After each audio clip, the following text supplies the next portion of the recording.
नमस्कार। Vocal TV के programme नई तारीख के पुराने इतिहास में मैं लक्षिका आप सभी का बहुत बहुत स्वागत करती हूँ। आज 11 जनवरी है और आज ही के दिन भारत देश ने अपने एक अहम हिस्से को खो दिया था। वो हिस्सा जिसकी भारत को आजादी दिलाने में अहम भूमिका रही। हम बात कर रहे हैं लाल बहादुर शास्त्री की, जिनकी मौत कैसे हुई इसका सच आज तक किसी को पता नहीं लग पाया है। आज उनके 98वें पुण्यतिथि पर उनके जीवन और उससे जुड़े कुछ अहम किस्से हम आपको बताएंगे। लाल बहादुर शास्त्री का जन्म 2 अक्टूबर 1902 में वाराणसी में एक शिक्षक मुंशी शारदा प्रसाद श्रीवास्तव के घर हुआ। 18 महीने की छोटी सी उम्र में ही उन्होंने अपने पिता को खो दिया, जिसके बाद उनकी परवरिश माता राम दुलारी ने मौसा रघुनाथ प्रसाद की सहयोग से उनके ननिहाल में किया। अब आप सोच रहे होंगे कि लाल बहादुर शास्त्री के पिता श्रीवास्तव थे, तो लाल बहादुर श्रीवास्तव की जगह शास्त्री क्यों लगा देते? दरअसल प्राथमिक शिक्षा के बाद लाल बहादुर ने अपनी हाई स्कूल काशी विद्यापीठ से पूरी की, जहां उन्हें शास्त्री की उपाधि मिली। शास्त्री शब्द का मतलब विद्वान होता है। ये असल में संस्कृत का शब्द है, जिसका अर्थ है वो व्यक्ति जो शास्त्रों में पारंगत हो। काशी विद्यापीठ में शास्त्री की उपाधि मिलने के बाद उन्होंने अपने जाति सूचक श्रीवास्तव शब्द को हटाकर शास्त्री अपने उपनाम के साथ हमेशा के लिए जोड़ लिया था।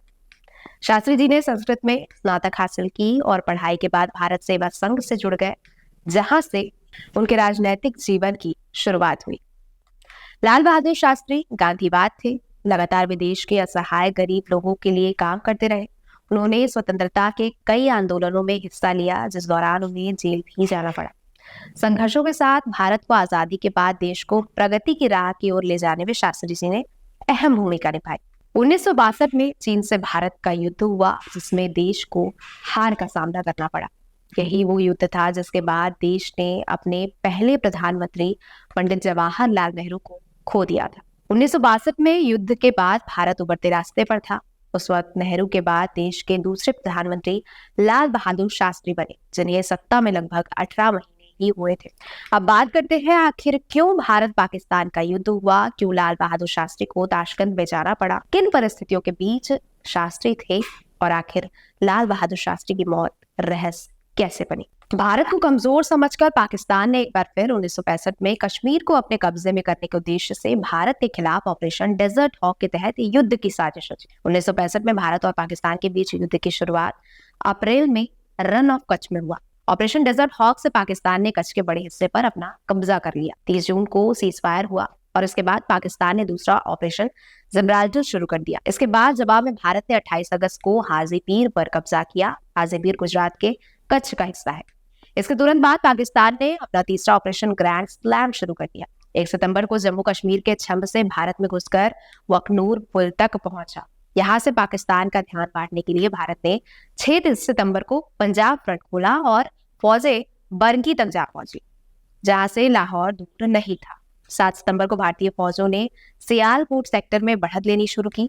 इधर अमृतसर पर कब्जे के इरादे से 7 सितंबर को पाकिस्तान ने खेमकरण पर हमला बोला और 8 सितंबर तक असल उत्तरगांव तक आ पहुंचा, जहां भारत और पाकिस्तान के बीच भीषण टैंक युद्ध हुआ। 6 सितंबर को भारत ने जंग की घोषणा कर दी थी, जो 23 सितंबर को खत्म हुआ, जब पाकिस्तान को ये समझ आ गया कि शास्त्री से शस्त्र लड़ाना अब महंगा पड़ चुका है। आखिर में रूस और अमेरिका के हस्तक्षेप के बाद युद्ध अपने विराम की ओर बढ़ी और रूस में भारत को ताशकंद समझौते के लिए बुलाया गया, जहां कुछ शर्तों के साथ इस समझौते पर दोनों ही देशों को हस्ताक्षर करने थे। शास्त्री को एक शर्त से आपत्ति थी। उन्होंने पाकिस्तान जीते हिस्से को लौटाने से साफ इनकार करते हुए ताशकंद समझौते पर हस्ताक्षर किए। पाकिस्तान की जमीन न लौटाने से किसको समस्या हुई होगी, ये तो साफ ही है। कुछ घंटों बाद खबर आई, वो देश के लिए सदमे से कम नहीं थी। समझौते के महज 12 घंटे के अंदर ही लाल बहादुर शास्त्री की मौत हो गई। 11 जनवरी को देश के तत्कालीन प्रधानमंत्री की रूस के उज्बेकिस्तान की राजधानी ताशकंद में मृत्यु हो गई।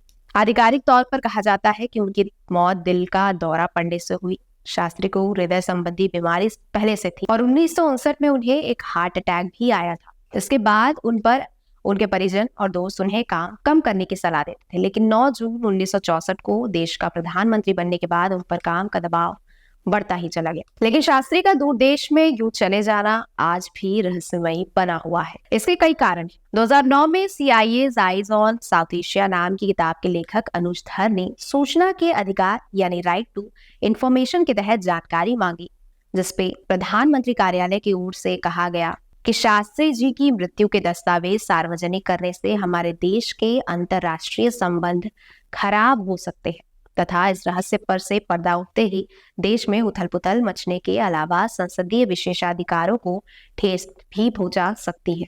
ये तमाम कारण है जिससे इस सवाल का जवाब नहीं दिया जा सकता। कुछ लोग दावा करते हैं कि जिस रात शास्त्री की मौत हुई उस रात खाना उनके निजी सहायक रामनाथ ने नहीं बल्कि सोवियत रूस में भारतीय राजदूत TN कॉल के कुक जॉन मोहम्मद ने पकाया था। खाना खाकर शास्त्री सोने चले गए थे। उनकी मौत के बाद शरीर के नीले पड़ने पर लोगों ने आशंका जताई थी कि शायद उनके खाने में जहर मिला दिया गया था। शास्त्री की मौत के बाद जांच के लिए एक समिति का गठन भी किया गया था। समिति के गठन के कुछ समय बाद शास्त्री के साथ ताशकंद गए उनके डॉक्टर और उनके निजी सहायक रामनाथ की अलग अलग हादसों में मौत हो गई। डॉक्टर और उनका परिवार संसदीय निकाय से मिलने जा रहे थे, लेकिन एक ट्रक ने उन्हें टक्कर मार दी। इस हादसे में डॉक्टर, उनकी पत्नी और 2 बेटों ने दुनिया को अलविदा कह दिया। उनकी बेटी इस दुर्घटना में बच गई, लेकिन अपंग हो गई। संसदीय निकाय की बैठक से पहले शास्त्री जी के घर गए रामनाथ ने दावा किया था कि शास्त्री जी की मृत्यु के बाद से वह बोझ ढो रहे हैं और जल्द ही सच्चाई का खुलासा भी करेंगे, लेकिन उन्हें भी एक कार ने टक्कर मार दी। दुर्घटना ने उनका पैर कुचल दिया और उनकी याददाश्त हमेशा के लिए चली गई। शास्त्री जी की डेड बॉडी का पोस्टमार्टम भी नहीं किया गया था।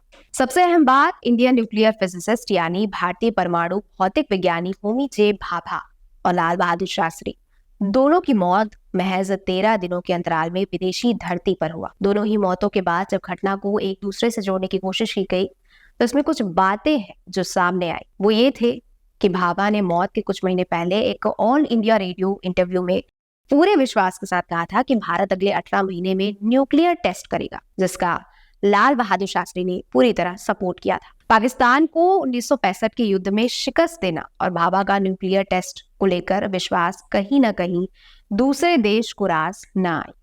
लाल बहादुर शास्त्री और भाभा की रहस्यमय मौत का इशारा साजिश की ओर इसलिए भी जाता है क्योंकि 2008 में CIA के अधिकारी ने ग्रेगरी डोगलास, एक पत्रकार को इंटरव्यू के दौरान कहा था कि हमने शास्त्री को भी पकड़ लिया। यकीन मानिए वे बम हासिल करने के करीब थे और अगर उन्होंने अपने घातक पाकिस्तानी दुश्मनों को परमाणु हथियार से उड़ा दिया तो क्या हुआ, शायद वे पनामा कैनाल और लॉस एंजलिस पर भी परमाणु हमला कर सकते हैं। ये शब्द थे CIA के अधिकारी रॉबर्ट क्रॉली के। हालांकि अमेरिकी गवर्नमेंट कहता है कि वो किसी व्यक्ति के निजी बात की जवाबदारी नहीं लेता। आज भी शास्त्री जी के मौत की जांच की मांग देश के हर हिस्से से होती है। उम्मीद है कि एक दिन इसका खुलासा जरूर होगा। आज की तारीख में सिर्फ इतना ही। अगर आपको ये वीडियो पसंद आया तो इसे लाइक कीजिए, शेयर कीजिए, चैनल को सब्सक्राइब करना ना भूलिए। नई तारीख के पुराने इतिहास के साथ मैं लक्ष्य का फिर से लौटूंगी। तब तक के लिए शुक्रिया।